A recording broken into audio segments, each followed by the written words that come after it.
आपकी आवाज नहीं आ रही है स्पष्ट रूप से। बहुत बहुत शुक्रिया लेकिन हमसे बात करने के लिए। नहीं, धोनी के बारे में वो सवाल कर रहे थे लेकिन हम सुन नहीं पाए जो हम सवाल को रिपीट करें।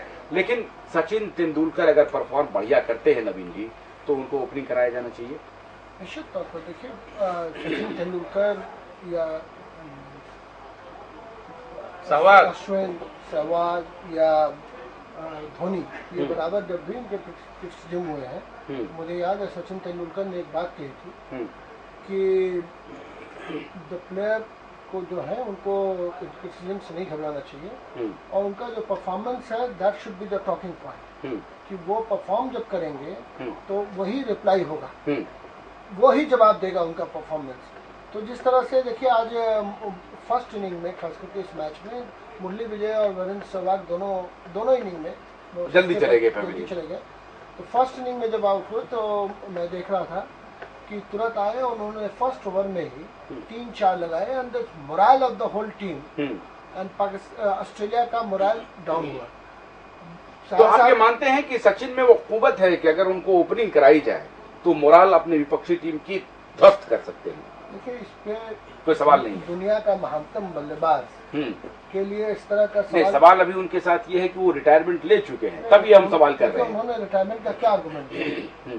उन्होंने ये नहीं दिया कि मेरा सिलेक्शन नहीं हो रहा है, चाहे ये नहीं हो रहा है, ये अपुष्ट खबरें थी, लेकिन उन्होंने कहा कि मैं इसलिए रिटायर कर रहा हूँ कि 2015 का वर्ल्ड कप मैं नहीं खेल पाऊंगा, और 2015 में मैं चाहता हूँ कि ओपनिंग स्लॉट में एक ऐसा प्लेयर तैयार होकर निकले जो इंडिया को मजबूती से ओपनिंग स्लॉट में रिप्रेजेंट। लेकिन यही तो सवाल शायद जी अब कर रहे हैं कि अगर उन्होंने परफॉर्म कर दिया तो 2015 के लिए ओपनिंग स्लॉट में वो खुद आ जाएंगे। नहीं, अगर देखिए सचिन तेंदुलकर में 41 वर्ष के हो जाएंगे 2000, मतलब आपको भी संशय है? आज दौड़ते हुए देखा होगा ग्राउंड में कि किस तरह उसमें कोई शक नहीं है, बाउंड्री बचा रहे थे। सुनिए, कोई शक नहीं है, उनके टेक्निक पे कोई भी एक्सपर्ट बड़ा से बड़ा सवाल नहीं उठा सकता। ऐसा है जो आप उनके रिफ्लेक्सेस उसी तरह मजबूत। अब आप सोचिए कितने दिन से एक्सपेरिमेंट हो रहा है, एक्सपेरिमेंट हो रहा है। मैं पूछ रहा हूँ, साहब वो कह रहे हैं कि ये मैं तो सवाल नहीं उठा रहा हूँ। 2015 का वर्ल्ड कप नहीं खेलेंगे, वो खेलना है आपकी नजर में। सचिन से ज्यादा इस देश की पॉलिटिक्स कोई नहीं समझता है, और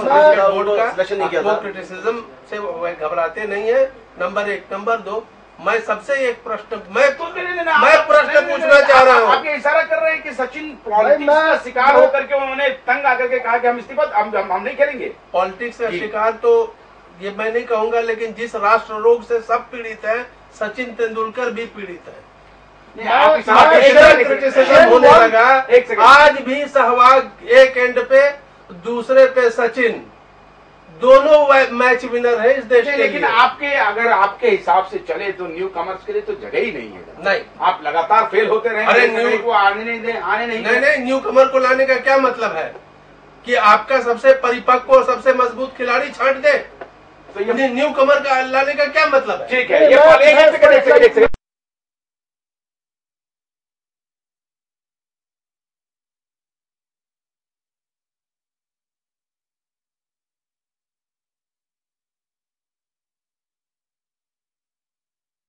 मैच शुरू हो रही थी, उन्होंने एक छोटा सा इंटरव्यू दिया और लोगों से बात कर रहे थे, तो उन्होंने कहा कि मैंने ऑस्ट्रेलियन टीम के जितने बॉलर्स हैं उनको ये कहा कि सचिन तेंदुलकर के खिलाफ जब तुम बॉल कर रहे हो तो ये समझ लेना कि दुनिया के ऐतिहासिक पुरुष के सामने बॉलिंग कर रहे हो, सबसे बड़े प्लेयर के में।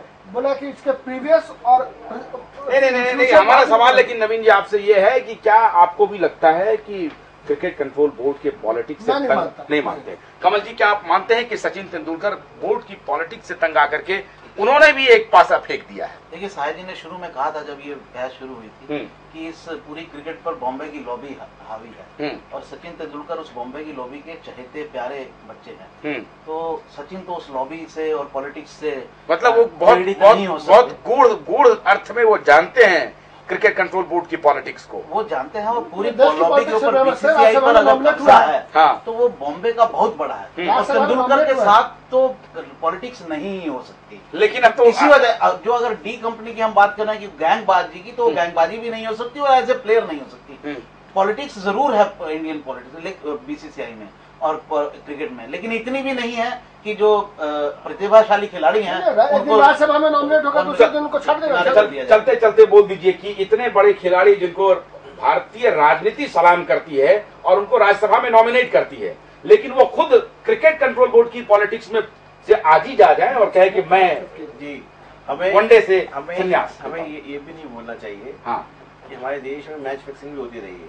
अच्छा, तो ये फिक्सिंग हो रही है। हम बता रहा हूँ आपको, नए प्रतिभाओं को इसलिए मौका नहीं दिया जाता कि वो वहाँ पे टॉप लेवल पे इतने कंफर्टेबल नहीं होते हैं, इतने मैच्योर नहीं होते।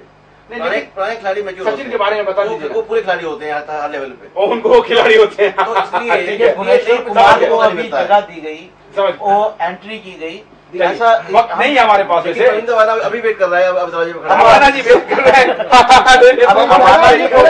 लाया गया और उनका इतना बुरा परफॉर्मेंस था। चलिए बहुत बहुत शुक्रिया। वक्त बेहद कम है। सचिन तेंदुलकर न सिर्फ क्रिकेटर हैं, वरन की क्रिकेट के इंस्टीट्यूशन है और लिविंग लेजेंड है, और एक संस्थान को पता होता है कि संस्थान चलता कैसे है।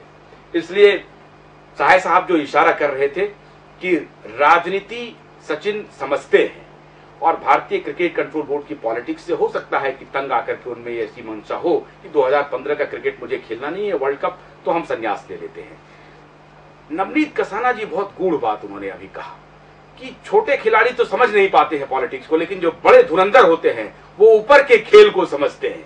इसलिए सचिन भी समझ रहे हैं कि वो एक इंस्टीट्यूशन है और अगर उनका परफॉर्मेंस ठीक रहा तो एक बार फिर साबित होगा कि सचिन से संन्यास के लिए कहना गुस्ताखी थी, वो ठीक बात नहीं है। और इस खेल को के मद्देनजर अपने परफॉर्मेंस को बेहतर करेंगे सचिन, और मुमकिन है कि सचिन की वापसी हो वनडे में, ये तो वक्त बताएगा। क्रिकेट में के महाबहस में आज बस इतना ही। कल हम एक महाबहस लेकर के आएंगे। कल इकोनॉमिक सर्वे आएगा, भारतीय अर्थ जगत के बारे में हम आपको कुछ बताएंगे, क्योंकि हमारे पास कुछ होगा बताने के लिए। वो क्या होगा ये कल आप महाबहस में देखिए। आज पूरी टीम के साथ आशुतोष को अनुमति दीजिए। नमस्कार।